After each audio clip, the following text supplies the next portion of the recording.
वो केंद्र सरकार हो चाहे वो राज्य सरकार हो, हम लोग आगाह कर देना चाहते हैं, हम लोग आपको चेतावनी देना चाहते हैं कि जो संविधान के द्वारा प्रदत्त ये अधिकार दिए गए हैं, जो संविधान ने आरक्षण नामक जो एक व्यवस्था दी है, आज उस तरह का, उस हथियार का जिस तेज गति से दुरुपयोग हो रहा है, उसको सोचने वाली बात है। उस पर आपको और हमको मिलकर के कोई निर्णय लेना होगा, नहीं तो आम आदमी का जीना दुश्मन हो गया है। कि अपना घर चलाने के लिए ये सरकार और संविधान ने जो इस आरक्षण रूपी व्यवस्था के साथ इनको पैसे का आर्थिक जो सहायता प्रदान कर दी है, इससे कुछ लोगों ने अपना धंधा खोल दिया है और पैसा लेने के लिए SC ST के मुकदमे दर्ज करवाए जाते हैं। तो अब सरकारों को सोचना होगा, सरकारों को अनुसंधान करवाना होगा कि ये क्यों दिन प्रतिदिन इस मारवाड़ में, इस अपमायत की, इस मरुधरा, इस माटी में, इस थार की नगरी में, इस रेगिस्तान में ये SC ST के मुकदमों की जो तादाद है क्यों बढ़ती जा रही है। इसमें दिया ना मैं बाती, फिर भी दुनिया वाले मुझसे डरते हैं क्यों, मुझसे डरते हैं क्यों। वर्तमान समय में क्षत्रिय समाज के खिलाफ एक विशेष वर्ग ने जो भाव पैदा किए हैं समाज के बीच में, नफरत पैदा करने की जो कोशिश की जा रही है, सर्व समाज की इस जाजम पर हम सब आपको बार-बार भरोसा दिलाते हैं कि क्षत्रिय समाज ने इतिहास से लेकर के वर्तमान समय तक जो सामाजिक सरोकार निभाए हैं, सर कटवाए हैं, धर लड़े हैं, हम उन्हीं क्षत्रियोचित गुणों को लेकर के इस सर्व समाज की पंच परमेश्वर की जाजम पर विराजमान हैं। और आज सर्व समाज की जो उपस्थिति है, निर्दोष को, बेगुनाह को गुनाह से बचा करके निर्दोष साबित करवाना और दोषी को सजा मिले, इसी भावना के साथ आप और हम यहाँ दूर दराज गांव और ढाणियों से आए हुए हैं। मैं आप सभी को हार्दिक आभार और धन्यवाद देना चाहती हूँ। लेकिन आप सबकी उपस्थिति में और ये जो हमारे बीच में युवा बैठे हुए हैं, इनके माध्यम से मैं, चाहे वो केंद्र सरकार हो चाहे वो राज्य सरकार हो, हम लोग आगाह कर देना चाहते हैं, हम लोग आपको चेतावनी देना चाहते हैं कि जो संविधान के द्वारा प्रदत्त ये अधिकार दिए गए हैं, जो संविधान ने आरक्षण नामक जो एक व्यवस्था दी है, आज उस तरह का,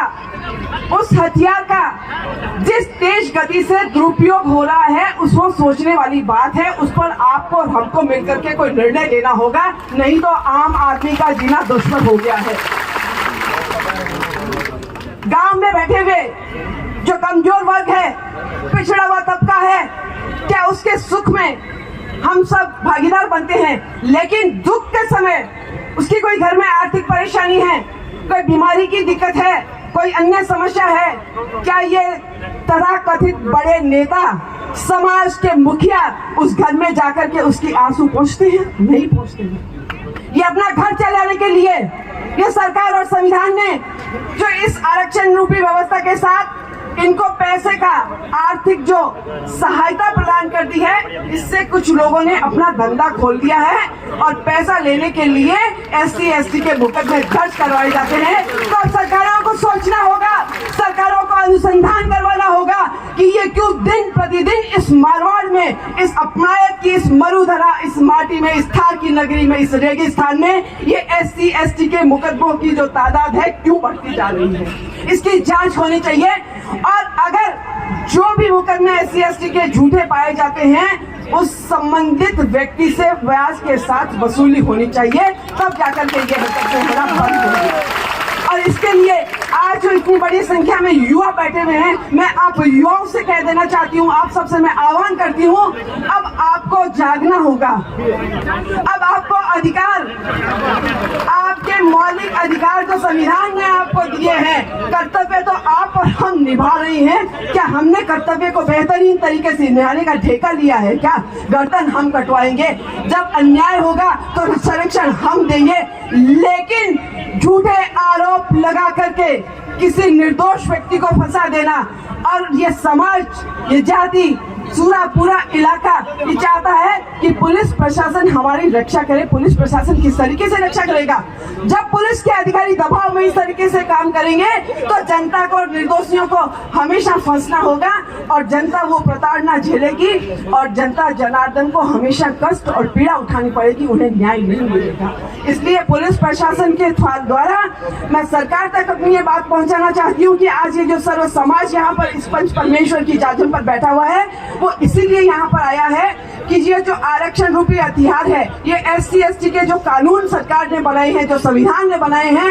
इन कानूनों पर पुनर्विचार की जरूरत है और सरकार को और प्रशासन को पुनर्विचार करना होगा, कानूनों में बदलाव करना होगा। ये आप सब सर्व समाज की जो उपस्थिति है वो तय करें और हमें एक नया आंदोलन छेड़ना होगा इन कानूनों के पुनर्विचार के लिए। इन अनुसंधानों पर सरकार को जितने भी मारवाड़ में, विशेषकर जैसलमेर और बाड़मेर में जो SC ST के मुकदमे दर्ज हुए हैं उसमें अधिकांश में FR लगती है।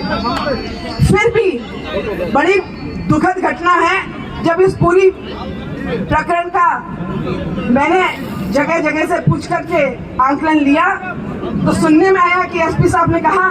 कि मुझे पता है नीम सिंह जी आप निर्दोष हैं, आपने सही कार्रवाई की है, पुष्पेंद्र सिंह जी आपने भी सही कार्रवाई की है, लेकिन क्या करें हमारी मजबूरी है। अरे साहब ये कैसी मजबूरी है? आप निर्दोषी को सजा दे रही हैं।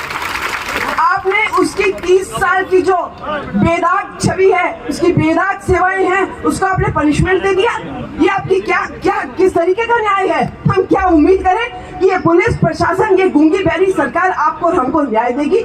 वो समय याद कीजिए जब गांव में पंच परमेश्वर की जाजम पे बैठ करके निर्णय होते थे। हमारे बड़े बुजुर्ग गांव में बैठ करके निर्णय करते थे और सर्व समाज, सभी जाति के लोग उस न्याय को, उस निर्णय को स्वीकार करते थे और वो निर्णय बहुत बड़ा एक ऐतिहासिक निर्णय होता था। और वही कारण है कि आज भी लोगों में कहीं भी जब विवाद होता है तो एक ही आवाज आती है कि ठाकुर साहब की कोठरी में चलते हैं, वहां हमें न्याय मिलेगा।